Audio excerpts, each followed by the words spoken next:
সুপ্রিয় দর্শক, আজ আমাদের মাঝে উপস্থিত রয়েছেন ফ্যাশন ডিজাইনার ও ম্যানেজিং ডিরেক্টর অফ তাঁতবাড়ি ফ্যাশন বাংলাদেশ মোহাম্মদ আসাদুজ্জামান। শুভ সকাল, কেমন আছেন? শুভ সকাল, আলহামদুলিল্লাহ ভালো আছি। আপনি কেমন আছেন? আমি বেশ ভালো আছি। ঈদের সময় সকলেই চাই একটু স্পেশাল ভাবে একটু নিজেকে ওয়েল ড্রেস আপ নিয়ে রেডি করতে, এবং সকলেই চাই একটু ব্যতিক্রম ধর্মের ফ্যাশন তারা ক্যারি করবেন। সেক্ষেত্রে আপনার তাঁতবাড়ি ফ্যাশন কেমন ব্যতিক্রম রেখেছে এবং এবারের ঈদ বাজারটা আসলে কেমন?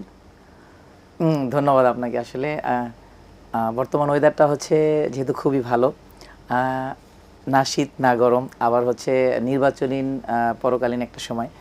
ইতিমধ্যে আমরা নির্বাচনটা শেষ করেছি, তার মানে দেশের অনেকগুলো ঝামেলা পেরিয়ে আমরা একটা সুন্দর একটা মোমেন্টে আছি। আর তার চেয়ে বড় কথা হচ্ছে ওয়েদারটা খুবই সুন্দর, না শীত না গরম, সেই সাথে হচ্ছে একটা ঈদের আমেজ, আর তার সাথে হচ্ছে তাঁতবাড়ির একটা ব্যাপক ভালো একটা প্রস্তুতি। আর বাংলাদেশে অনেকগুলো স্বনামধন্য ব্র্যান্ডের মাঝখানে তাঁতবাড়িও যে আলহামদুলিল্লাহ এখন সবার সাথে প্রতিযোগিতা দিয়ে বা হচ্ছে সবার সাথে তাল মিলিয়ে ভালো কিছু সবার জন্য নিয়ে আসতে পারছে এই বাজারে। তো আলহামদুলিল্লাহ এই জন্য আমাদের খুবই ভালো লাগে। আর আমাদের ঈদের প্রস্তুতিটা হচ্ছে খুবই ভালো, খুবই ভালো এই আর কি। আপনি নিজে একজন ফ্যাশন ডিজাইনার, সেই সুবাদেই তো অবশ্যই আপনার এই প্রতিষ্ঠানটা দেওয়া। কিন্তু এই যে সবাই চায় যে একটু বাঙালি আনাও থাকবে, আবার একটু মডার্নেসটাও আমরা ধরে রাখতে চাই, সেক্ষেত্রে ব্যতিক্রমী কী ধরনের ডিজাইন আপনি এবার রেখেছেন?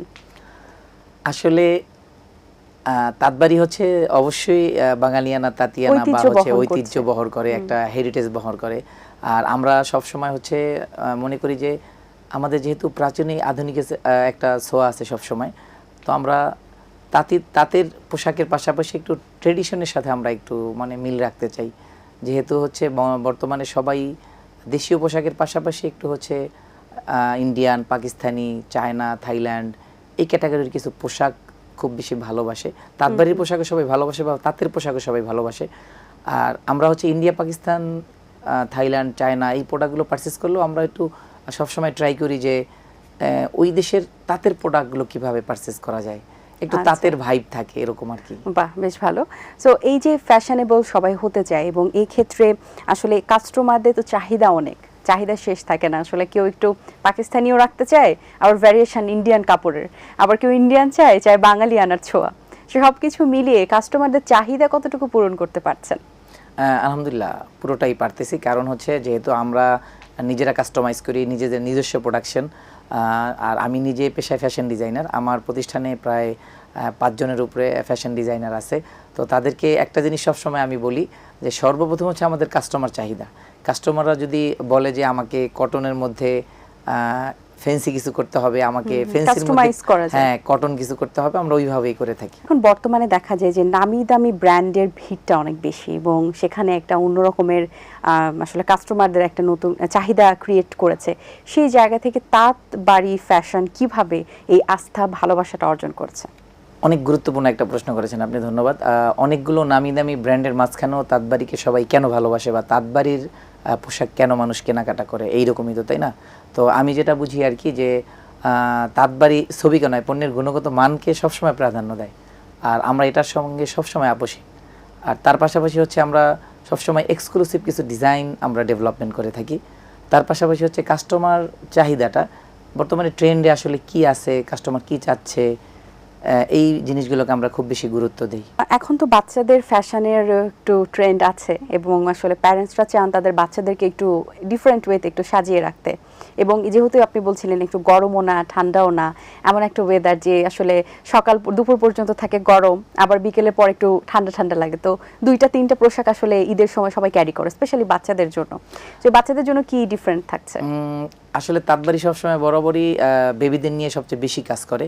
আর আমরা ঈদের শুরুর দিকটাতেই আমরা একটু বেবি কালেকশনগুলো আমরা বেশি প্রায়োরিটি দিই। কারণ হচ্ছে একটা ঈদে যদি একটা মধ্যবিত্ত সংসার পরিবার যদি চিন্তা করে যে আমি নিজে কেনাকাটা করে নাও পারবো, অন্তত আমার বাচ্চাটাকে আমি কেনাকাটা করে দেবো, সেজন্য আমরা হচ্ছে বাচ্চাদের পোশাকের উপরে খুব বেশি একটা গুরুত্ব দিই। মা কিন্তু মনে করে যে আমার হাতে টাকা নেই, আমি কেনাকাটা করব না, অন্তত এবার ঈদে আমি আমার বাচ্চাটাকে আমি একটা হলেও একটা ড্রেস কিনে দেব। সেই সুবাদে হচ্ছে আমরা বাচ্চাদের ক্ষেত্রে সবসময় তার স্কিন কেয়ারিংয়ের একটা ব্যাপার আমরা সবসময় গুরুত্ব দিই, যে একটা বাচ্চা আসলে কোন পোশাকে তাকে সুন্দর লাগবে সেটা বড় বিষয় না। একটা বাচ্চার জন্য তার স্কিন বা হচ্ছে সে কোন পোশাকটায় কমফোর্ট থাকবে, এটাকে আমরা বেশি গুরুত্ব দিই। আর তাছাড়া হচ্ছে মায়েরা সবসময় চায় যে তার বাচ্চাকে পোশাকে ভালো লাগার চেয়েও তার কোনটা বেশি আরামদায়ক হবে ওইটা বেশি দেয়। আর ভালো লাগার ব্যাপারটা তো এটা আলাদা একটা গুরুত্ব।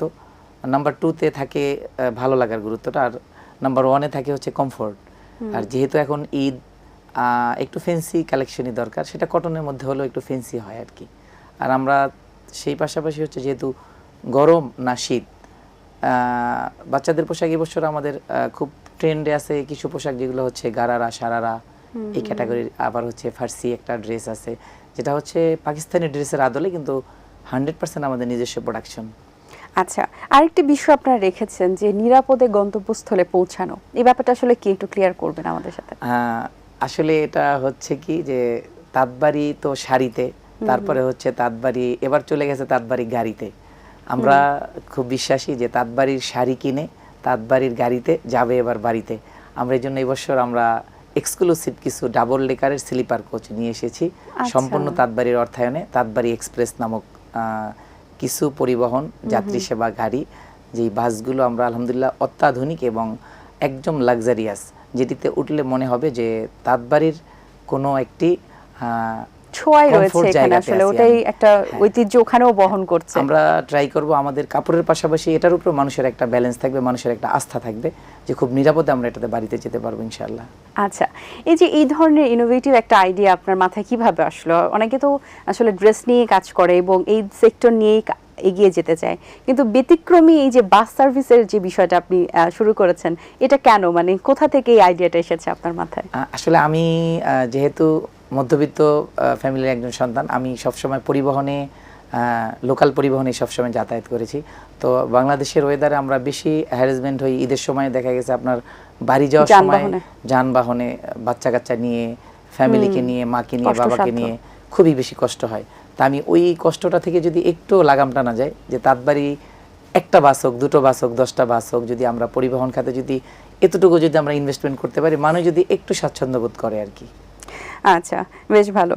তো এই যে আপনি এখানে যখন আপনি শুরু করেছিলেন, আমরা শুরুর গল্পটা কিন্তু আগেও জেনেছি, কিন্তু শুরু করার পরে আপনার যে এই যে আপনার প্রতিষ্ঠানের মাধ্যমে অনেকে কিন্তু কর্মসংস্থানের একটা ব্যবস্থা পেয়েছে, এবং যেভাবে আপনার মানে আমরা দেখলাম যে আপনার আইডিয়াগুলো একটু ইনোভেটিভ, একটু ব্যতিক্রমী আপনি করার চেষ্টা করেছেন যাতে করে কাস্টমারদের দুর্ভোগটা কমে, সেক্ষেত্রে আর কি কি ধরনের আইডিয়াস আপনার মাথায় আছে?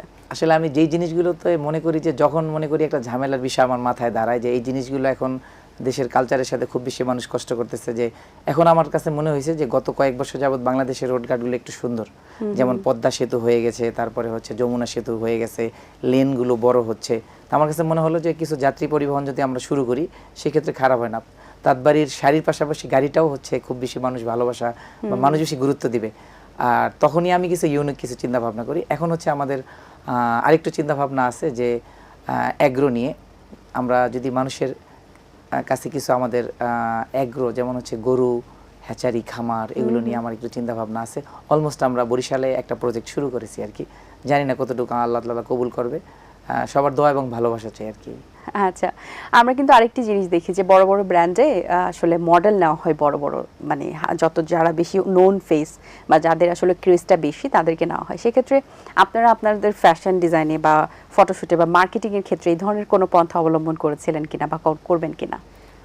আমরা আসলে বড় বড় যারা কাজ করে, বড় বড় যারা ফ্যাশন মডেল, বাংলাদেশে ব্র্যান্ড প্রমোটার আছে, অবশ্যই তাদেরকে আমরা স্যালুট করি। তারা আমাদের এই প্রতিষ্ঠান বা হচ্ছে বিভিন্ন প্রতিষ্ঠানকে, এই ফ্যাশনটাকে অনেক দূরে এগিয়ে নিয়ে আসছে। এখন হচ্ছে যারা নতুন কাজ করতেছে তাদেরও তো আসলে সুযোগ দিতে হবে। আমরা মনে করি একজন প্রতিভাবান লোককে সুযোগ না দিয়ে যদি আমরা একটা নতুন মানুষকে সুযোগ দিই, তো আমি মনে করি তাঁতবাড়ি যেহেতু একজন উদ্যোক্তা, বা সেও একজন উদ্যোক্তা ছিল একটা সময় ছোট পরিসরে, তো আজকে আমরা যে জায়গাটায় আসছি, একজন ছোট একজন মডেল বা হচ্ছে একটা ছোট একজন কন্টেন্ট ক্রিয়েটর, তাকে যদি আমরা একটা সাপোর্ট দিই, তো একটা মানুষ অনেক দূর এগিয়ে আসছে আর একজন মানুষ নতুনভাবে শুরু করছে, কেউ না কেউ তো তাকে সুযোগ দিতে হবে। তাঁতবাড়ি ওই জায়গাটাই বিশ্বাস করে যে আমরা যদি নতুনদেরকে নিয়ে কাজ করি তো নতুন নতুন কিছু কনসেপ্ট আসবে আলাদাভাবে।